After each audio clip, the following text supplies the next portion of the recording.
नमस्कार। राज्यपाल से संबंधित इस वीडियो में आप सभी का स्वागत है। मैं डॉक्टर नवीन कुमार सिन्हा और आज हम लोग इस वीडियो के माध्यम से चर्चा करेंगे राज्यपाल की नियुक्ति,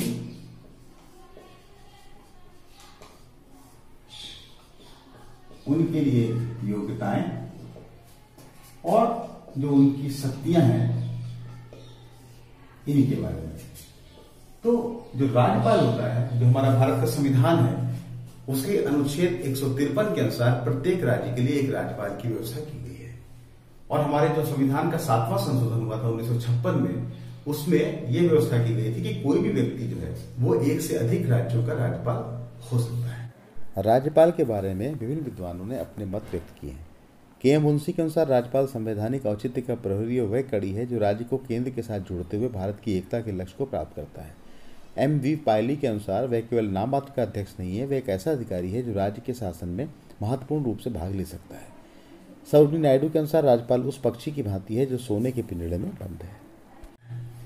राज्यपाल की नियुक्ति किस प्रकार से होगी, अगर इस पे हम देखें तो हमारे जो संविधान का अनुच्छेद 155 है, इसके अनुसार राज्यपाल की नियुक्ति राष्ट्रपति के द्वारा की जाए। ठीक है। और राज्यपाल जो है वो अनुच्छेद 156 के अनुसार राष्ट्रपति के प्रसार पर्यंत अपने पद पर कार्य करता है। यह नियुक्ति राज्यपाल की 5 वर्ष के लिए की जाती है। 5 वर्ष की नियुक्ति होती है और राज्यपाल को उनके पद से हटाने का अधिकार भी राष्ट्रपति के पास होता है। राष्ट्रपति चाहे तो राज्यपाल को उनके पद से हटा सकते हैं या फिर उनको किसी दूसरे राज्य में स्थानांतरित कर सकते हैं। राज्यपाल का समय खत्म होने के बाद भी यदि राज्यपाल की नियुक्ति भी नहीं हुई है तो जब तक की नियुक्ति नहीं होती तब तक राज्यपाल उस पद पर कार्य करते रहते हैं। राज्यपाल की नियुक्ति में जनता की भागीदारी किसी भी रूप में नहीं होती है।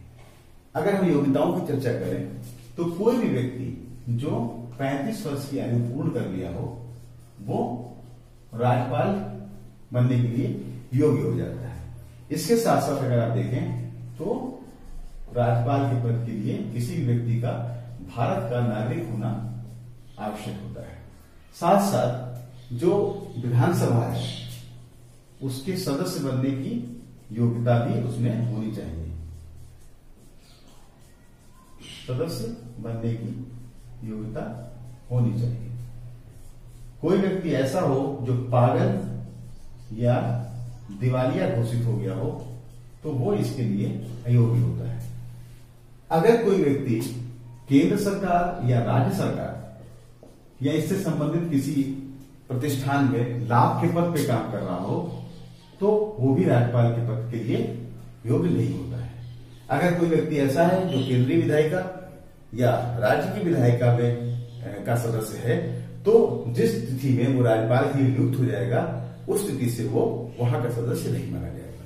अब हम आते हैं राज्यपाल की शक्तियों के बारे में। तो आइए सबसे पहले हम देखते हैं राज्यपाल की कार्यपालिका की जो शक्तियां उसके बारे में। राज्यपाल जो है वो जो राज्य सरकार की कार्यपालिका है उसका प्रधान होता है। जैसा कि हम जानते हैं कि सरकार के 3 अंग होते हैं। कौन कौन से? व्यवस्थापिका, कार्यपालिका और न्यायपालिका। तो राज्यपाल जो है वो राज्य की जो कार्यपालिका है उसका हेड होता है, उसका प्रधान होता है। जो भी काम होता है किसी भी राज्य में वो सब राज्यपाल के नाम से ही होता है।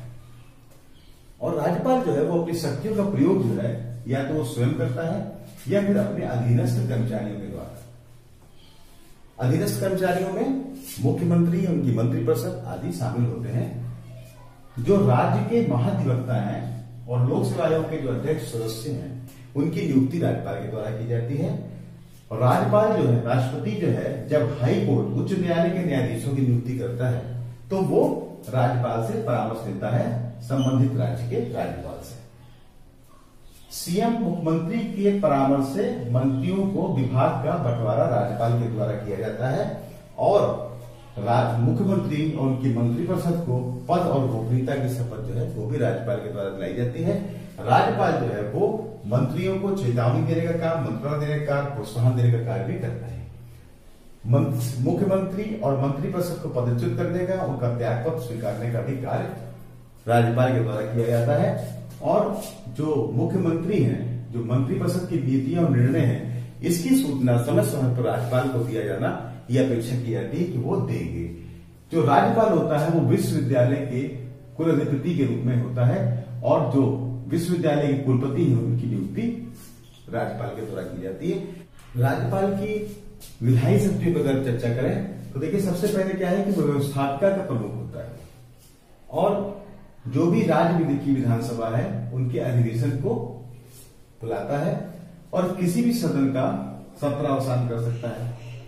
अब इसके बाद क्या है कि विधानसभा को किसी भी समय भंग कर सकता है। विधानमंडल के सत्रों का, अर्थात विधानसभा हो चाहे विधान परिषद हो या विधानमंडल में कोई भी सदन हो, उसको वो संबोधित कर सकता है। विशेष रूप से जब आम निर्वाचन होता है उसके बाद नई विधानसभा गठित होती है तो वहां पर विशेष भाषण राज्यपाल के द्वारा दिया जाता है। और सबसे महत्वपूर्ण जो उसका विधायी पावर है वो ये है कि जो विधेयक, जो कानून बनने के लिए विधेयक पेश होता है उस पर राज्यपाल हस्ताक्षर करते हैं, तभी वो विधेयक कानून बनता है। अब यहां पर तीन स्थितियां होती हैं कि या तो उस विधेयक पर हस्ताक्षर कर दिया जाए राज्यपाल के द्वारा तो वो विधेयक कानून बन जाता है। दूसरी स्थिति ये होती है कि राज्यपाल जो है वो हस्ताक्षर करने से मना कर दें कि हम हस्ताक्षर नहीं करेंगे और दोबारा से उसको वापस जो है वो सदन में भेज दिया जाए कि इस पर पुनर्विचार किया जाए। ये सब जो है वो जो गैर वित्तीय विधेयक है, गैर वित्तीय विधेयक के बारे में बात हो रही है जिनका संबंध वित्त से नहीं होता है, तो राज्यपाल जो है वो वापस पुनर्विचार के लिए भेज सकते हैं। तीसरी स्थिति ये हो सकती है कि राज्यपाल जो है वो उस विधेयक को राष्ट्रपति के पास भेज दे कि राष्ट्रपति उस पर जो है वो हस्ताक्षर करेंगे, तब वो विधेयक कानून बनेगा। राष्ट्रपति के पुनर्विचारार्थ विधेयक को रोकना, इसमें अगर हम देखें तो राज्यपाल के पास विधि निर्माण में संपूर्ण निषेधाधिकार नहीं होता है और कोई भी विधेयक जो है वो राष्ट्रपति के विचारार्थ सुरक्षित राज्यपाल के द्वारा किया जा सकता है। इसमें कई कंडीशन है, जैसे कोई विधेयक ऐसा प्रस्तुत हुआ है जो असंवैधानिक हो या फिर वो देश हित के विरुद्ध हो या फिर नीति जो तत्व दिए हैं उसके विरुद्ध हो या फिर राष्ट्रीय महत्व का हो या उच्च न्यायालय की स्थिति को खतरे में डालता हो। अगर ऐसी कुछ कंडीशंस हैं तो राज्यपाल के द्वारा उस विधेयक को राष्ट्रपति के पुनर्विचार प्रस्तुत किया जाता है। राष्ट्रपति उस विधेयक पर हस्ताक्षर कर सकते हैं या उसको पुनर्विचार के लिए वापस कर सकते हैं।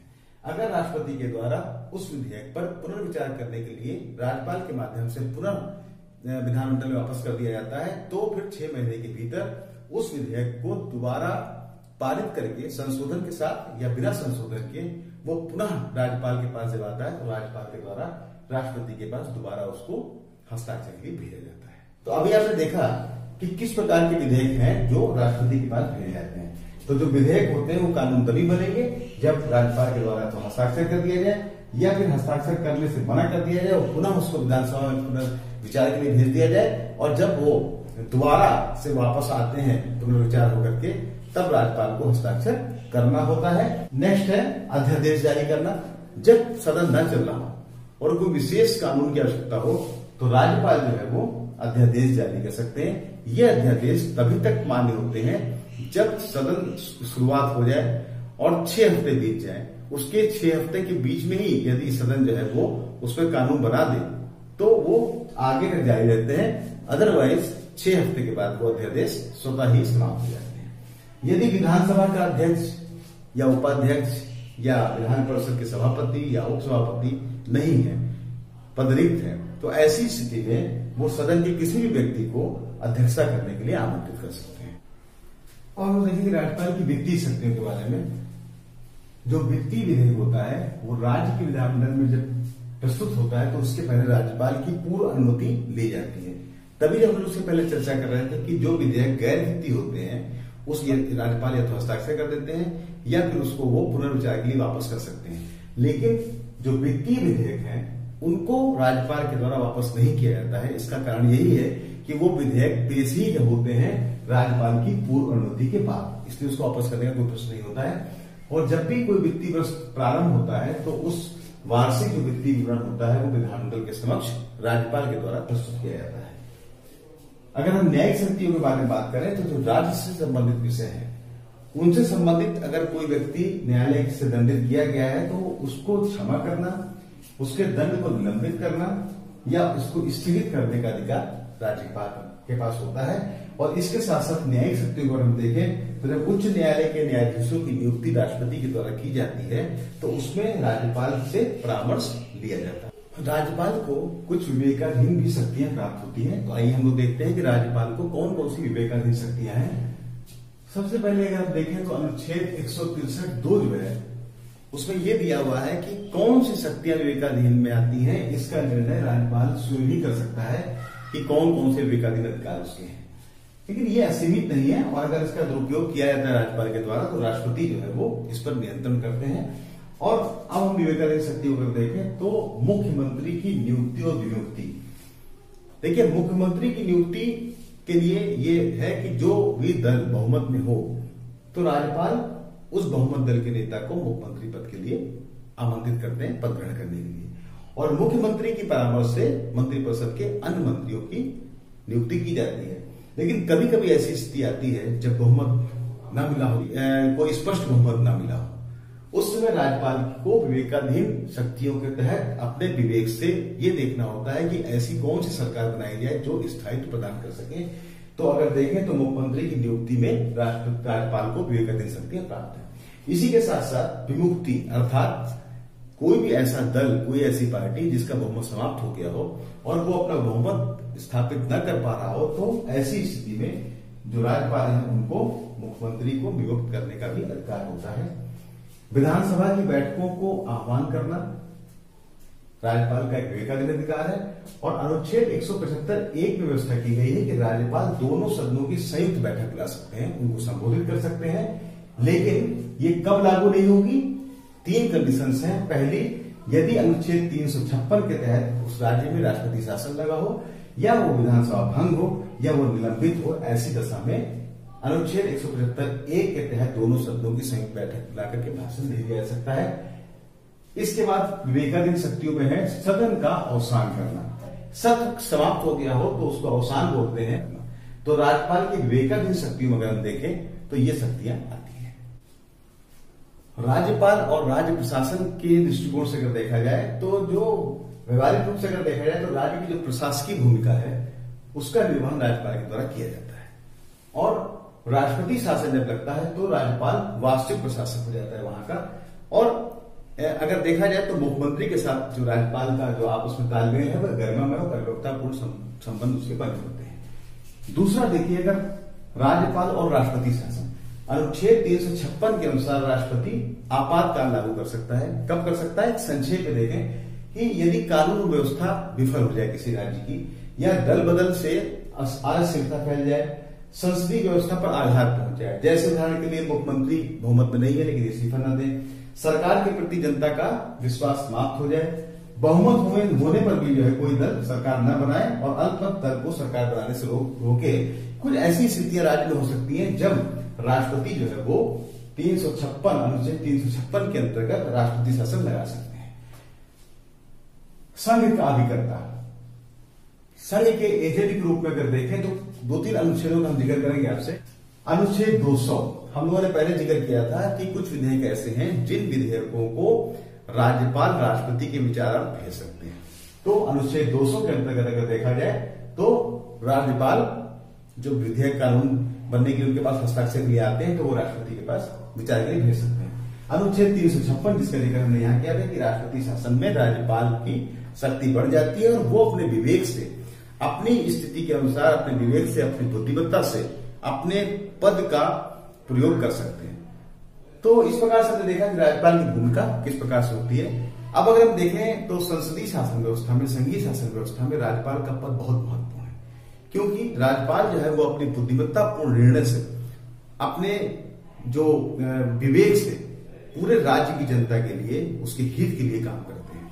और राज्यपाल के पद के लिए अपेक्षा भी की जाती है कि ऐसा व्यक्ति हो जो सक्रिय राजनीति से जुड़ा हुआ ना हो, बल्कि वो सबके हित में किसी भी दल के प्रति जो है उनकी पक्षपातपूर्ण रवैया ना होकर के, बल्कि राज्य की जनता के लिए, उनके हित के लिए बराबर अपनी बुद्धि का प्रयोग करते हुए, अपने विवेक का प्रयोग करते हुए वो कार्य करें। अंत में भारतीय संविधान में राज्यपाल के संबंध में क्या व्यवस्था की गई, इस पर निगाह डालते हैं। भारत के संविधान के भाग 6 अध्याय 2 के अनुसार जो अनुच्छेद 153 प्रत्येक राज्य के लिए एक राज्यपाल होगा। अनुच्छेद 154 राज्य की कार्यपालिका शक्ति राज्यपाल में निहित होगी और वो इसका प्रयोग इस संविधान के अनुसार स्वयं या अपने अधीनस्थ अधिकारियों के द्वारा करेगा। अनुच्छेद 155 राज्य के राज्यपाल को राष्ट्रपति अपने हस्ताक्षर और मुद्रा सहित अधिपत्र द्वारा नियुक्त करेगा। अनुच्छेद 156 अंडर ब्रैकेट 1 राज्यपाल राष्ट्रपति के प्रसाद पर्यंत पद धारण करेगा।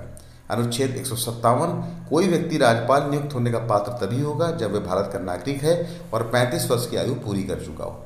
अनुच्छेद 163 राज्यपाल को अपने कृत्यों का प्रयोग करने में सहायता और सलाह देने के लिए एक मंत्रिपरिषद होगी जिसका प्रधान मुख्यमंत्री होगा।